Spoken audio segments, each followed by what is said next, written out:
Hey everyone! Today I thought I would come and talk about what tomatoes I'm going to grow in my 2025 garden.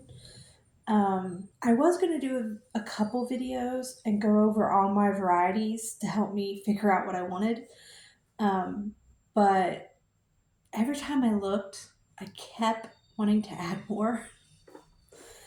And I was just worried I would end up with way too many tomatoes if I did it that way because I have so many to grow and not enough room.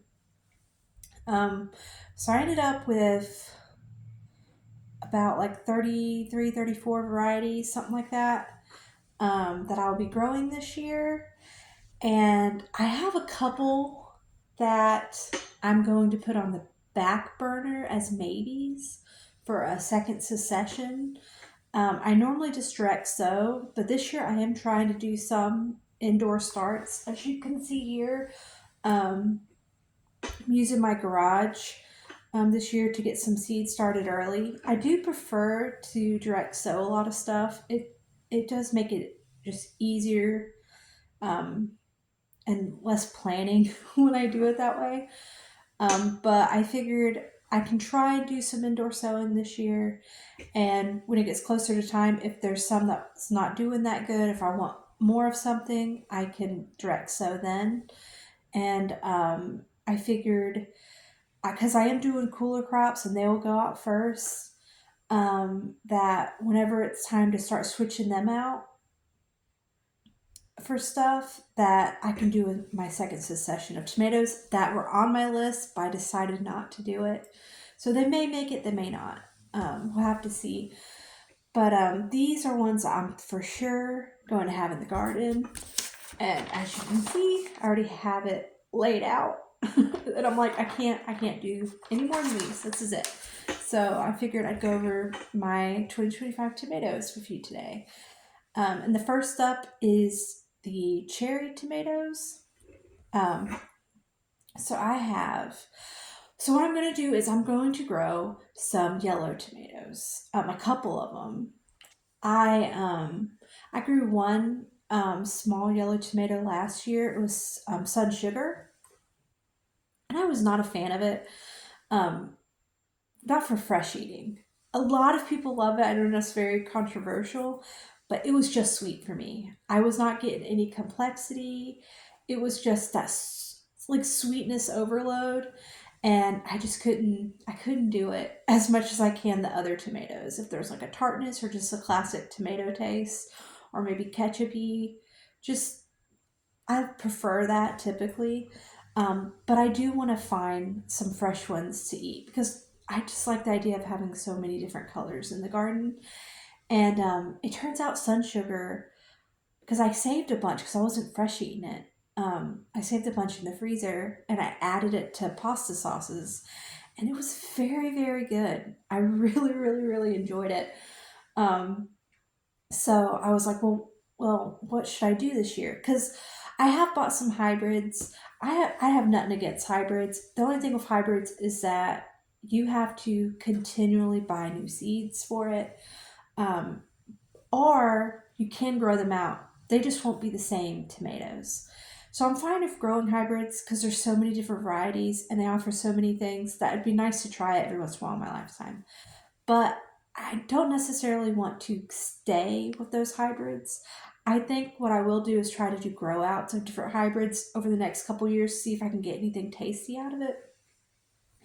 But I just there's so many other things to try that's the one thing I have against hybrids is that it's just money constantly. Every year I'm gonna have to buy the seeds. What I really want to do is to just save seeds and see what I can grow out of them each year, and just buy new seeds for stuff I haven't tried. That's what I want to save the seed money for, and just save the seeds continuously of stuff that I want. So because of that, I do have a couple hybrids that I did buy, um, that are yellow that people really, really like. So I want to see if they're better fresh tasting than sun sugar. Because I did save the seeds of sun sugar, but I don't feel like growing it out this year for anything, because I have a couple hybrids. I'm going to see if I have a favorite of those three, and maybe I can grow that out. But I also have two that are not hybrids that you can grow through seed that maybe I'll like, because I like the idea of having some sweet tomatoes to add to pasta sauces now, as well as having one that I would like fresh. I want both because that was a game changer for me. I was like, oh, there is something good to sun sugar, because but it's funny to say I'm not growing it for fresh eating. It just sounds weird. I mean, it'd be like, I guess, like growing a lot of paste. Though I do like some paste for like salsas and stuff fresh. But I know a lot of people are like paste are just drying tomatoes. So that's essentially what I'd be doing for cherry as well. So I'm wanting to find one that's versatile. I'm gonna eventually stop talking about it, but let's go ahead and start. The first one I have is Coyote. It's supposed to be sweet, small, crack free.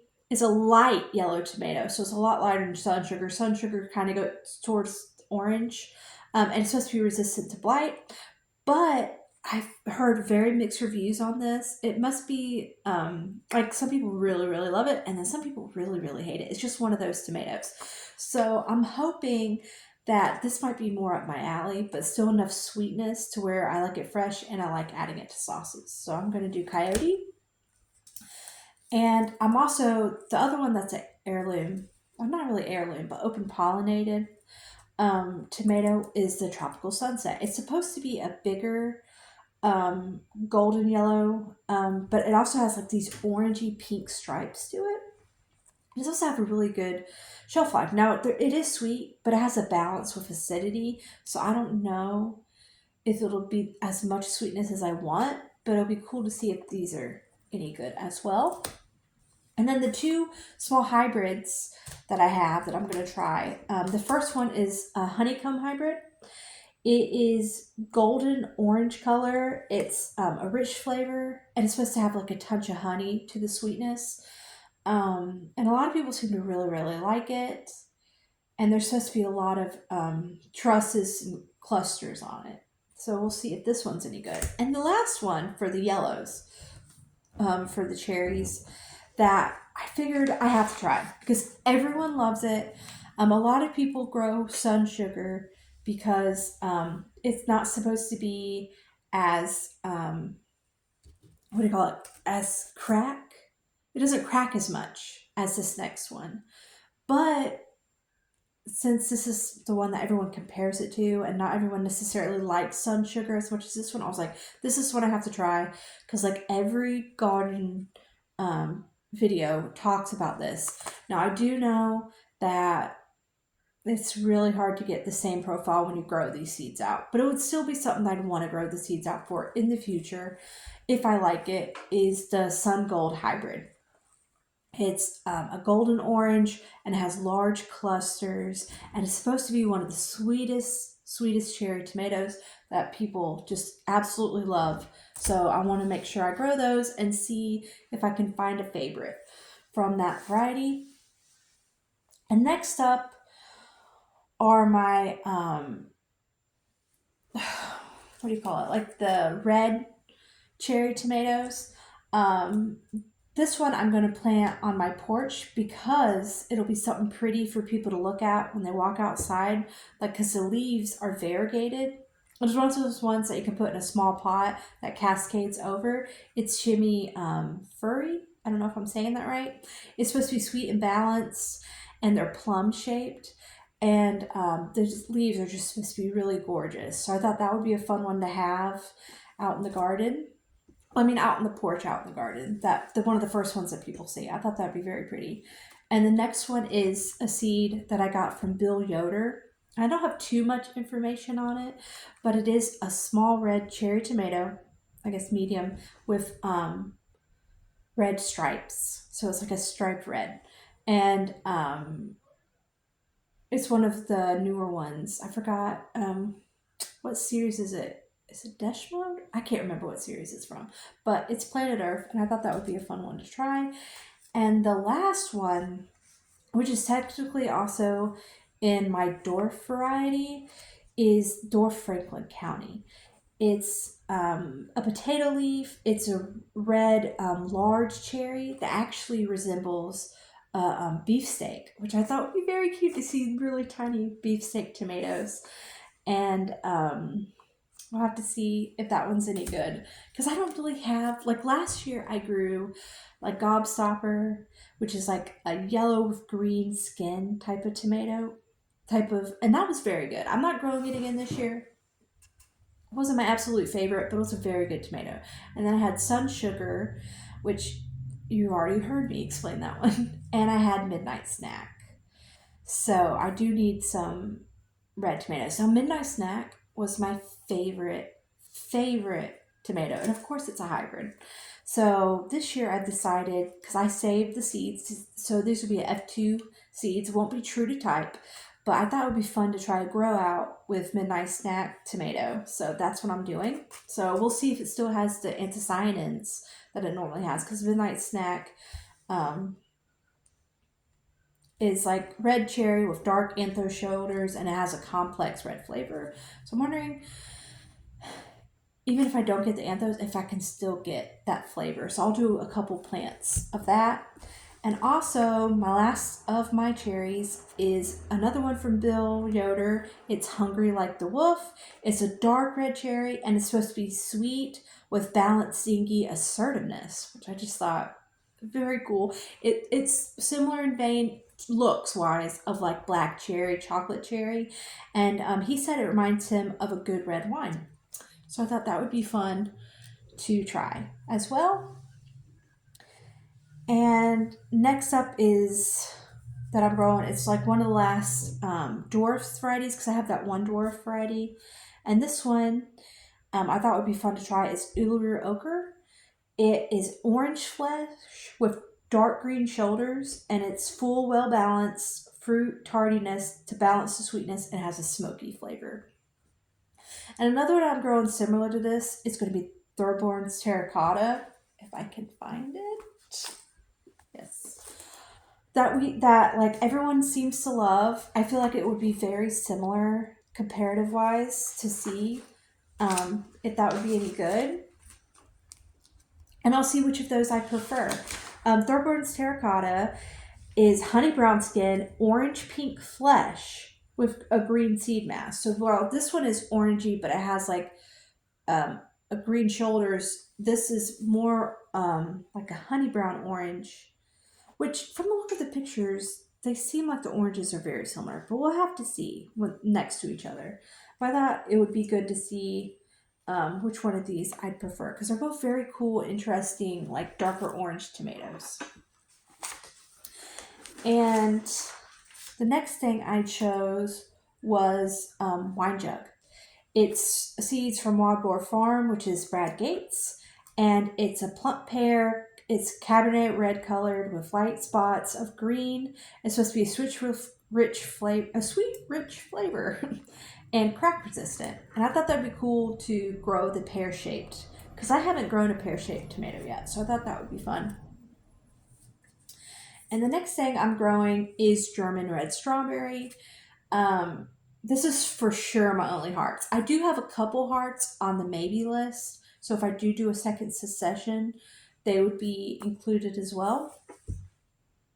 But German red strawberry, I accidentally ordered 2 seed packets of that. And I was like, well, you know what? I might as well just go ahead and put it to the front and see if it's any good. It resembles a strawberry in color and shape. And its flavor spectrum is supposed to be broad and deep, and has a 10-ounce average. And it just seemed like a really good red heart to try. And that puts me towards like the paste and plum category of tomatoes. I for sure want to do Crimson Cow. I really like the name. It's purple toned. It's a long paste. It's from the breeder Richard Spencer, and it's purple in color. It's supposed to have a rich flavor of Cherokee purple that is meaty enough for sauce. So I thought that would be a fun one to try, because we did do Midnight Snack last year, which is anthocyanins, but like the darker, richer color, the darker, richer taste added a lot of depth to the sauce. So if I can get some good off that with some of the sweetness from another tomato. I thought that would just make an amazing sauce. And the next one I'm trying this year is San Marzano.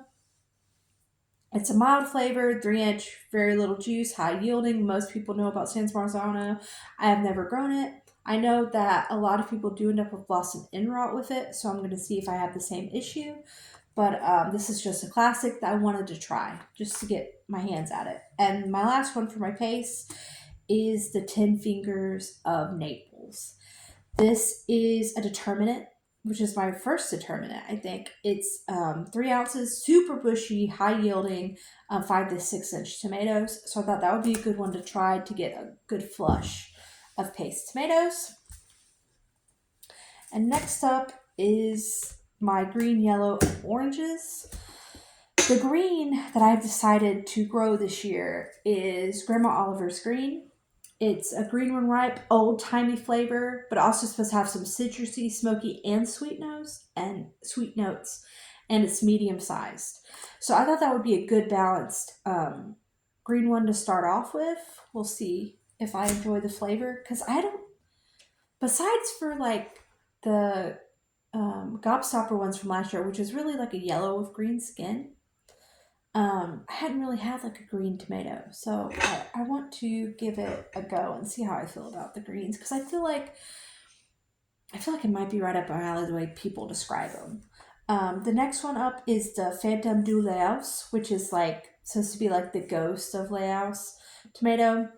This is the one with the really funny story that says that the fruits will grow in the presence of ghosts, which I thought was just very cool. They're medium-sized slicers. They're ghostly cream color, so really close. So they're like a whitish tomato, and I think they're very mild in taste. But I do want to try that. And the next one is a yellow. Is the Azoika tomato. It's supposed to be a good balance of acidity, and it's supposed to have a sweet citrus, a sweet flavor, and abundant fruit. So I thought that would be a good complex yellow one to grow. And where's it at? Let's see if I have it written down anywhere. This is one that I added quickly that I want to grow with my with the chimichurri on the porch. Because I wanted to add some funness for when people first got out into the garden. And it's the Wampasinican peach. It's a yellow, 2 to 3 ounces, sweet with slightly acidic, and it's slightly fuzzy. I think the leaves and the plant are supposed to be a little more fuzzy too. And I just thought, because I hadn't really done a fuzzy tomato yet, that would be a fun one to give a go to. And then, let's see. I think I skipped it. Oh, I did. If I can find it. Where's my bicolors? No, it's here. Sorry. Okay, so for my bicolors, before I go into the reds and the purples, I do have 3 bicolors that I picked that I would like to grow for the year. The first one is Bliss. This is seeds that I got from Bill Yoder.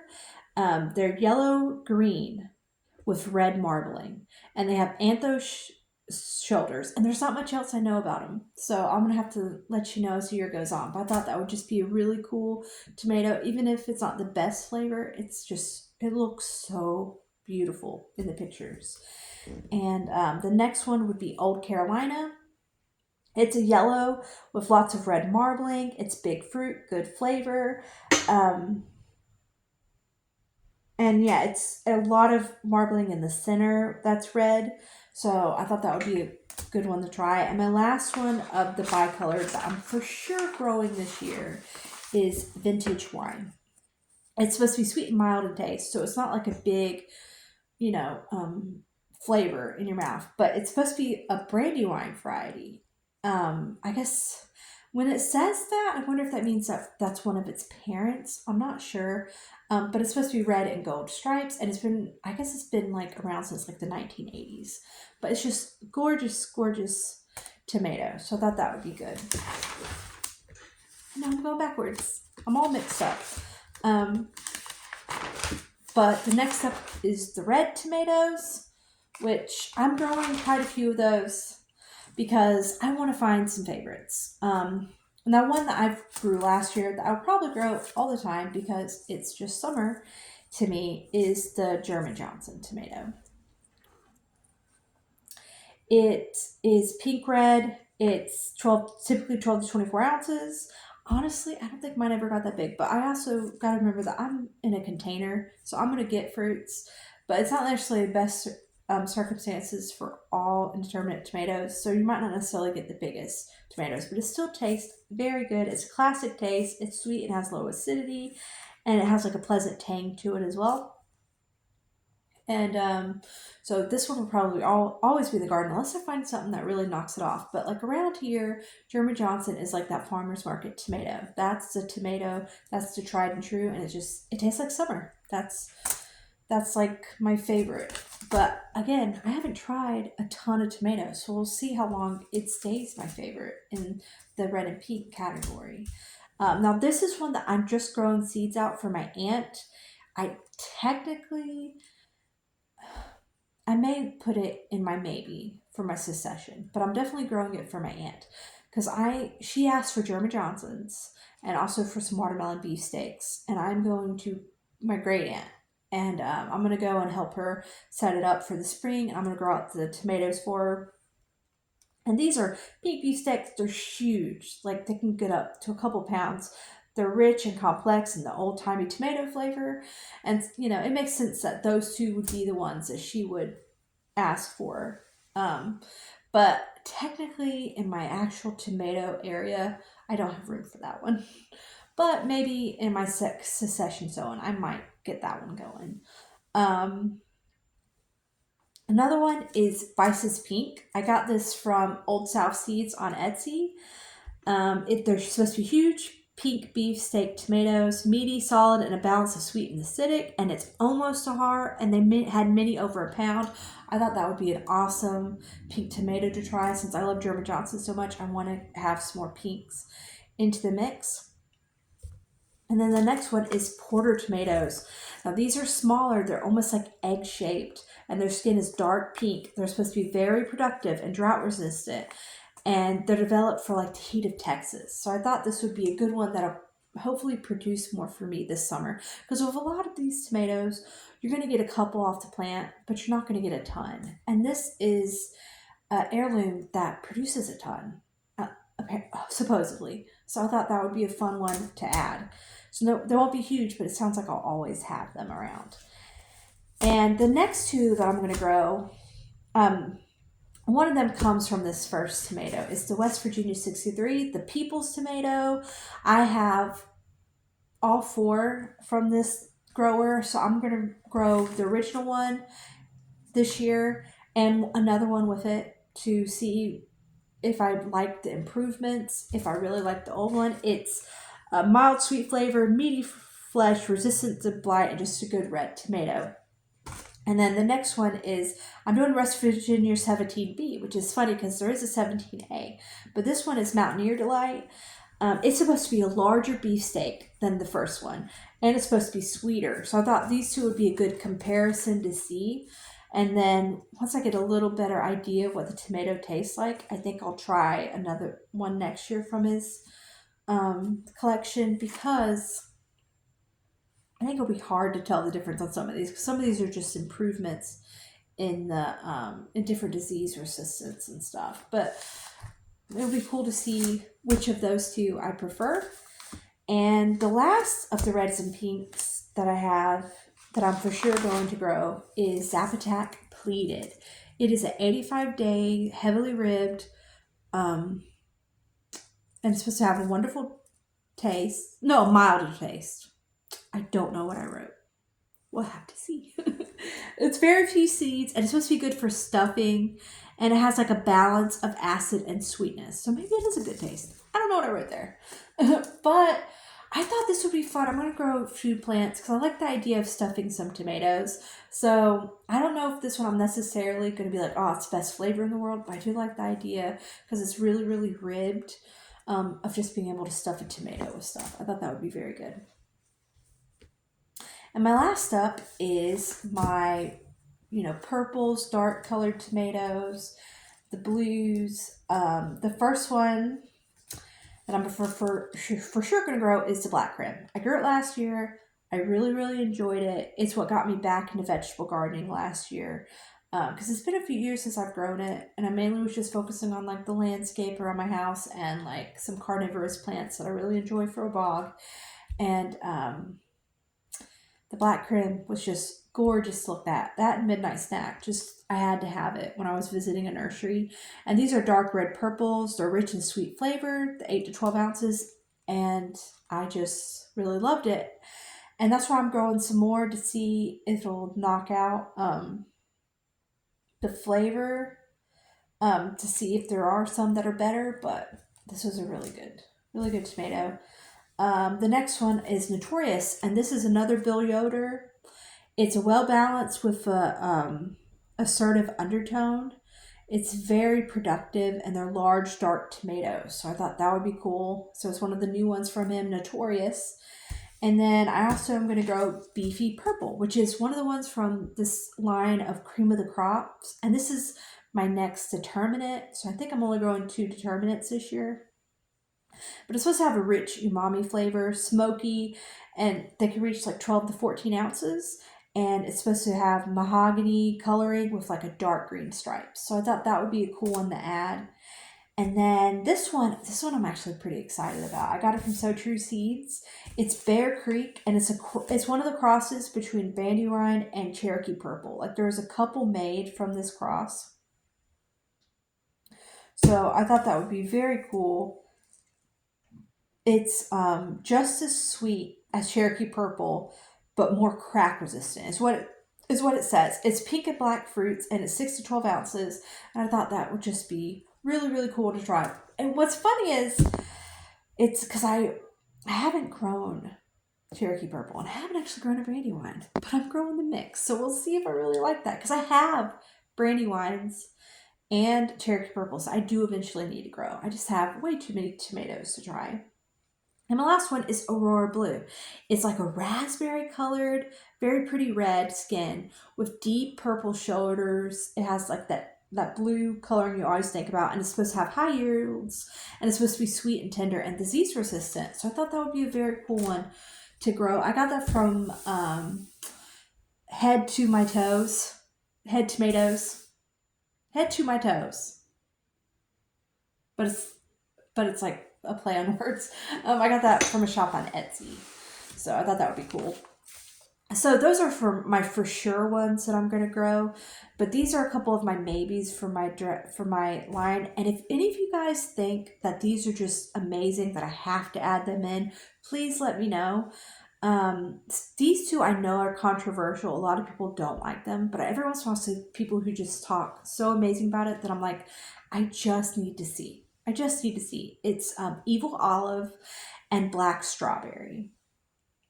And the next one I'm very interested in thinking about is Berry's Crazy Cherry. But I already had so many yellows that I wasn't sure. But because it's a multiflora one, and it's also like the grape ones for the cherry thing, I thought that would be an interesting one to add.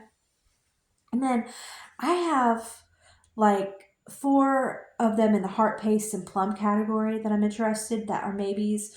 Emerald Brocade, which is like a green heart with dark shoulders, and then Crushed Heart, which I think has dark shoulders too, but it's red, and Come Undone, which is dark shoulders, red, and yellow of a heart. And then I have the Prairie Fire Paste Tomato, which is supposed to be very, very, very sweet. And the next ones are kind of like different ones. There's only three other ones that are, no, there's four other ones that are maybe. So maybe one more fuzzy one. It's Pink Furry Boar from Brad Gates. It just looks really, really gorgeous. It's like a pinkish color with like yellow striping, like a yellowish cream striping, and fuzzy. So that's a maybe. And also these are also bicolored, so I'm thinking about is Zebra Picante, which apparently has like a little kick to it, which just sounds so interesting for a tomato, like a little spice to it. I don't know. Maybe I should. I got that from a trade. I was very lucky because I'm in this group. Shoot, what's it called? It's on Facebook. It's a trade group. If you follow Jen Joy or Mr. and Mrs. Tomato Head, they started this group with this woman named Kina, and all three of them run a tomato group. They also have a pepper group now and a gardening group, and you're able to do so many trades. So definitely like follow them and see what they've started because they do really cool stuff. They also do a podcast where they've had people like Bill Yoder on, I think, or was it Brad Gates? They had one of them on, and then they also had from my state, Craig LaHoya. LaHoya. I'm not saying his name right. Oh, but he's a tomato man from North Carolina, and he's just an awesome guy who has so much information. So they're definitely people worth following. So definitely check them out if you don't already. Um, but that's where I got the Zebra Picante. It was from that group, like a trade in that group. I didn't even know about that till we were exchanging trade lists of what we had, and I was like, oh, that's so cool. And I also got Summer of Love from Brad Gates, which is supposed to be like an improved um, Berkeley tie dye. I've tried pink Berkeley tie dye last year, and a lot of people really, really love that tomato. Now, don't get me wrong, I did like it. I did. But I wasn't like, oh, I definitely have to grow it next year. I have to keep it in my garden. It's one that I'm like, I'm going to revisit it at some point. But it's so much. It's such a complex flavor, which sounds funny because I'm always wanting a complex flavor. But it's like, it's a punch. You know what I mean? It's very, very flavorful, and it wasn't bad, but it wasn't something where I was like, yes, which is a shame because it gives you so much. So I thought it'd be cool to continue trying that line because they have very interesting stuff. And then the last one is Kazula 179, which I'm going to see if I have the coloring for that one. Because it was just such an interesting color. And I saw it in a trade. And I was like, wow, like, that's crazy. The coloring on it. Let's see.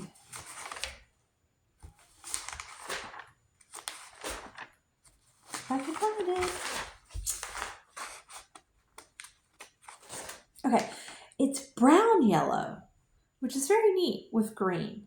And it's supposed to be balanced flavor and unique. So those are my maybes that I'll try to add if I have room later on, but we'll see because I'm growing so much stuff. I have, let's see, a good amount of peppers that I'm growing and all kinds of other plants that who knows I'll end up having the room, but those are just maybes. But yes, so I feel like that's a lot of tomatoes. But I know some people grow a lot more, but for my size garden, that is a lot. I mean, I'm pretty much just doing like half my garden is like those tomatoes and different herbs and flowers that can grow with it, but mainly just tomatoes on that side because there's just so many cool flavors. But I mean, colors and flavors and just varieties. So, but yeah, thank you for joining me, and good luck with this spring season because it's coming here. A lot of people are starting now. If you're not now, you might in the next month or so start to get seeds going. So, good luck with the garden. Thanks.